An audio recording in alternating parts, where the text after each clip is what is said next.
Here's the problem with this movie, and this is one of a handful of events that people use to refute the idea of cross-series continuity despite all the other evidence of a loose one existing, or that being their general policy about it. And that is, there is no place within Ohranger's canon timeline when it can occur. Yeah, I'm notoriously a continuity hound, and I agree with that position. Though, ironically, the show, in a way, tries to say it's in fact canon, as a scene from this movie is used as part of the end-of-series looking back upon events montage during the final episode's credits, which they wouldn't use if it was meant to be disregarded entirely. I'm serious, look it up for yourselves if you don't believe me. But the key evidence to one claim is one and only one point, and even I to a point agree with it. Bacchus Wrath is still alive in the movie. Well, by the point the Ohranger have all the mecha they use against his forces here, he's long dead. Hell, as I showed, the Ohranger first used O'Blocker to fight him in his final battle. The only way it could work is if this film took place right before that, but that's contradicted by Tackle Boy and Gunmon-jin's presence as that came later.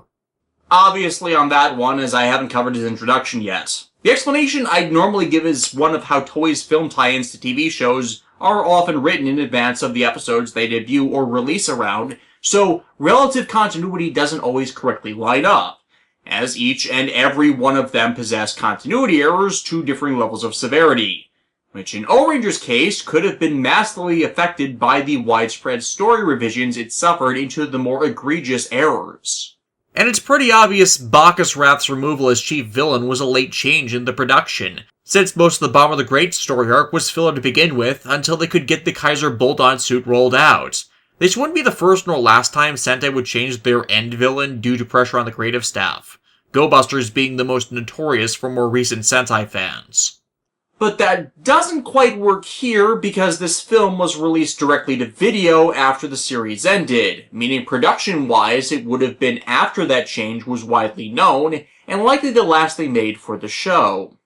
I don't know, maybe it still could have been written earlier, or intended to be set earlier and not changed since the match between Bacchus and Bolt-On does in part drive the story. But the problem is the writer of this movie is the same person who killed Bacchus Wrath off in the first place, Hirohisa Soda. Meaning, he should have known better.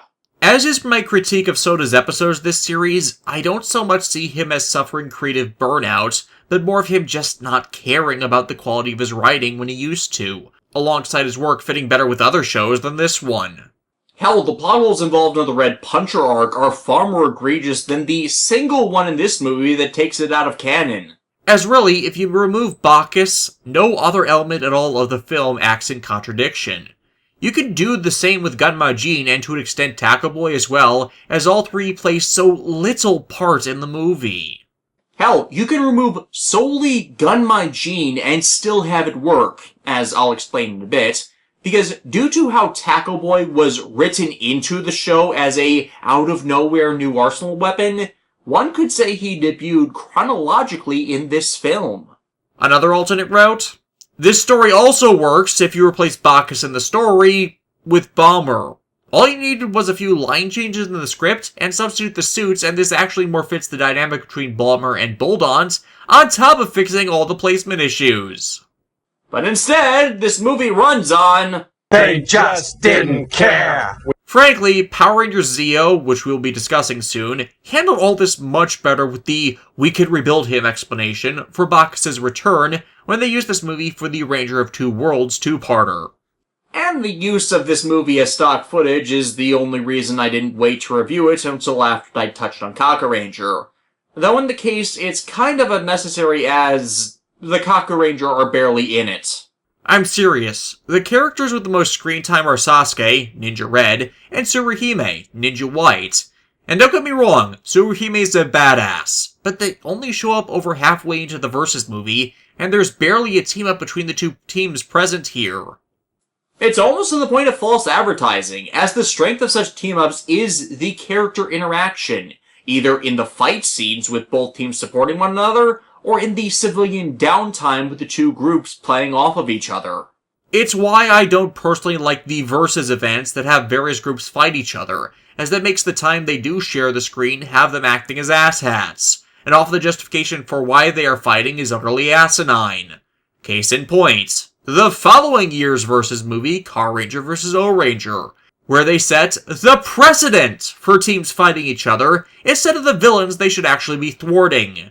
And the reason they fight is because they're all idiots. There are, of course, exceptions where they pull this off, but I will take a limited amount of interaction with the groups acting in camaraderie than a film where they spend the length of the mutual screen time being jerks for stupid reasons. Anyways, the actual movie. Bulldogs and Bacchus start things off with having an argument, the former wanting to show up his dad for once, with the two making a contest out of competing schemes. Bacchus releases Baronoya, who can use, gears, to assume direct control over anything mechanical. And why are you only doing this now? Had you opened with a machine with this ability, you would have won this war on day one. I would think an intergalactic empire of robots would turn to controlling other machines against their creators fairly early on. Oh, don't get me wrong, it's a good plan. Especially since it reveals this by taking over the Ohranger's equipment, showing Choriki-powered items would not be immune to this. But once again, this was written and released after the series had ended. You needed to do this plot far before this for it to not be foolish. I mean, I thought this would have been on your to-do list before remaking and macro-sizing your old machines that had already failed. Bara gear is also shown to be able to upgrade the Bara troopers, so it's as if the Ohranger are fighting multiple monsters of the week, the lot retreating by falling into a waterfall? Haven't they done this? They've done this. Yuji ends up alone at an old shrine, which shows itself to be possessed by the spirit of a yokai who chooses to play with him.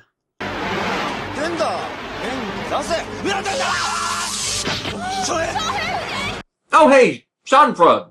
Good to see you after the team has once again dismissed Yuji trying to tell them something that's important.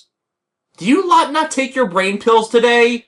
This is in fact revealed to be Bulldog's plot, as he created this creature after studying the occult. Okay, I know technomancy is a thing, but has there ever been a robot capable of spellcasting?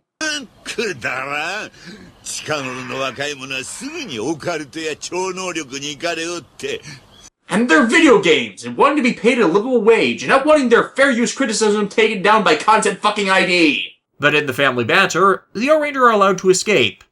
Almost. For hysteria alerts them to their absence, permitting Bulldog's monster, Onbu Obake, to grow and assault them. They call in Ohranger Robo, only for it to be shown that all attacks they try against Onbu are deflected, including King Pyramider, whose finishing move is just bounce straight back.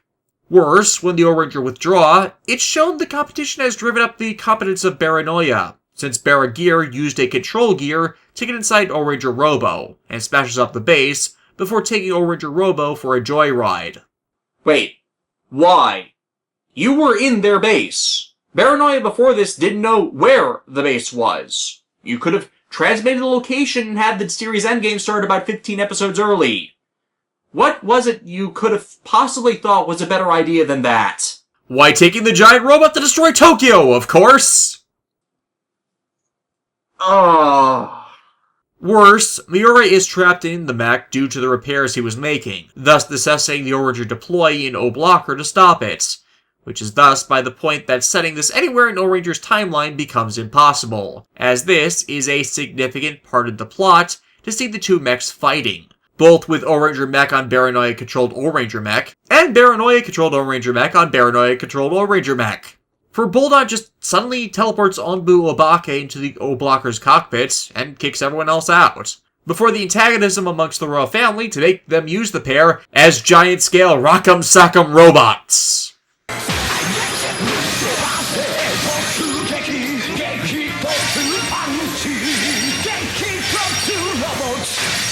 You know, I remember at least once in the series where disabling the mechs like this became an indisputed win condition. Why aren't they capitalizing on that? Fortunately, we have good news! Yuji has found Gunmajin's key, meaning he can now save the day with the wish the Maji can grant.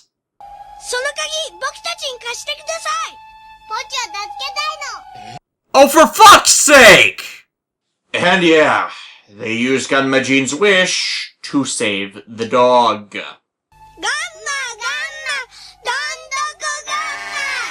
And also to show how little anyone cared, they just did the summoning chant completely wrong. Can't even describe the number of ways this is stupid. And yeah, this is probably something you can more pin on the director for screwing up, but the director was Shohei Tojo, who had done a few Ganmajin-involved episodes. However, Tojo, incidentally, was literally 2 days from retirement. As this Versus movie was his last directorial credit, despite his career, like many others on this show, having existed for decades, as he got his start on Ultra Q. This series really was a career killer, but rightfully so for those who were retiring. Back on point. By doing this, giving up this wish in this manner, you have endangered the lives of so many people by allowing these two to continue their rampage and gone against the edicts of your oath and profession. All for the sake of a fucking dog you could have rescued without using the wish! And I'm totally serious on that. There is nothing depicted in this scene of them showing the dog's distress, which prevented them from saving the dog for these kids with their own hands, while Ganmajin would go off and immediately prevent this rampage. These kids have no place in the plot aside from filling dead air. Hell, the same could be said of Ganmajin even being here at all, for immediately upon realizing he's dealing with a yokai, he breaks the wish and edicts he already agreed to follow through with, broke his code and honor as a knight, because he's afraid of a ghost.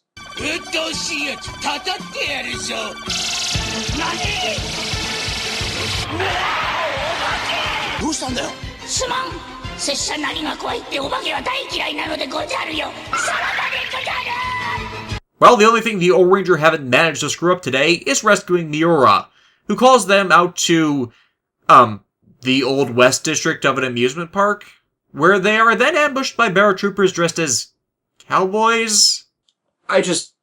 Why?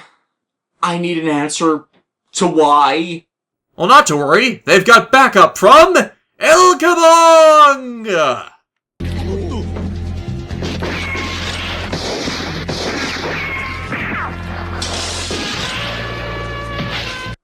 I can't believe I'm asking this question twice in 2 months, but why is Hiroshi Miyauchi dressed like Clint Eastwood? Well, that is not answered, but what is why he dragged them out there, to meet Sasuke and Tsuruhime of the Kakuranger. Why are they dressed as cowboys? I mean, yeah, Jiraiya was the American Ninja Warrior of the series, to the point he mostly spoke in English, and Toei has a trend of dressing American characters as cowboys, despite being the 21st century and they otherwise didn't do that shit in the 70s, but that doesn't make sense why these two would be in such get-ups. Now, something I do legitimately like about this film is the respect and admiration shown to the senior Sentai members, alongside their own willingness to help out in this situation with their expertise. That is the camaraderie that should be expected from these crossovers that sadly ends up forgotten for a time, despite it being in the one that popularized the concept, so Toei would repeat it every year after this. And the reason for their inclusion makes sense. Miura called them in. Jiraiya, Saizo, and Sekai are on their way in the My Neighbor Totoro bus, so they don't actually have to pay them as much for their screen time. I mean, they're not there yet, so they can't help yet. And as for their assistance in resolving this, because of their ability to deal with this specific type of enemy they haven't been able to deal with. And thus, they help by getting the girls to play in bikinis. Because all spiritual beings are perverts, apparently. Actually, it's so Sasuke can perv out on them without them being at all awares. I am such an appealing character! His boss, for starters. Also, you two met when you were almost 16, Tsuruhime. Depending on age of consent laws, you only recently became legal. The plan works, only being drawn out of O-Blocker to the girls, only for him to pull a bait and switch and abduct Momo. Because, of course, she's abducted. Momo-chan? Ah! Fucking clowns. I see you there, planning to get rid of us and build your empire? Well, not on my watch, goddammit! This is, however, where we hit rock bottom. As remember the kids from the stupid dog diversion that caused people to die? Yeah, that entire bit was all set up for this moment, where the sister of the pair, named Hitomi, who is underage, mind you, offers herself up to Onbu to molest in order to save Momo from it. Meaning, now the Kakuranger have to save an innocent girl that had no place being in the story, who was only included so she could be molested by a ghost, as part of a series that got flack for its executives for being too adult, so chose to kidify it. Do you see why Hirohisa Soda retired from Sentai was seen as a good thing by this point? Oh, and worse, Onbu then pulls this gambit with Tsuruhime. But not to worry, for the other Kakuranger have now arrived.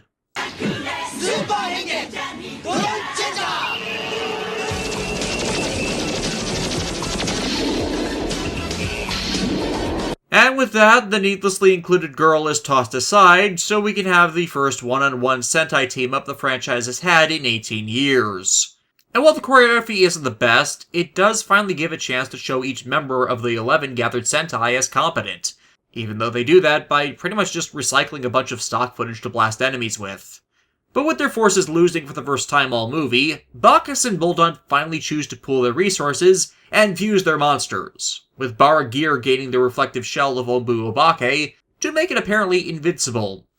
At least until the Ohranger call in Tackle Boy, whereby passing it between the three larger mechs, they supercharge its dynamite tackle so it breaks through the defenses, and finally destroys the Baronoya plan of the special. The two teams praise each other for the job well done, despite the people that died in the interim, and the Kakuranger depart on good terms and as friends, which is the standard by which most Sentai vs. movies should open and end with. And that was Ohranger vs. Kakuranger. The setup was stupid and took over half the film, but I liked it more once the Kakuranger finally showed up. As let's face it is not a good team-up when you have to render one group or the other as incompetents to facilitate acquiring the assistance and involvement of another group. In some ways, it's meant to show that since the Ohranger have no experience with the supernatural, despite drawing power from a mystical source, and one of their supporting characters literally being an ageless alien elf, they are being outwitted by an entity whose trickery they can't predict or counter. But as it's presented, they're more often than not shown to be acting stupid with their actions, when the main show preferred to present them as better than that, even in Soda episodes. Coupled with some disturbing elements that, alright, were more present in Kakuranger so they're not entirely out of nowhere, but with how they were awfully integrated as things that could have been cut from the movie entirely and affected nothing, they were ultimately unnecessary. And honestly, I was so exhausted with the series by the time we even got to this movie that I didn't even think of half the complaints I had until I only wrote 3 pages on this movie. I had more written about the premiere. So yeah, I don't find it a particularly great start to the Sentai Versus movies. But on the scale of Soda caused suck this series, it's pretty small potatoes, and is enjoyable enough to passively watch in comparison to how bad some of the other Sentai Versus movies could get, to not even get back into the utter failures existing in the greater stable of Toei-produced crossovers. But much like Ohranger's movie, you're not missing that much if you just stick to watching Ranger of Two Worlds over in Zeo. Hell, it has more screen time with Kakuranger's counterparts. Meaning ultimately this is a meh movie, and since it doesn't really fit canon despite Toei wanting it to, it's a pretty easy skip.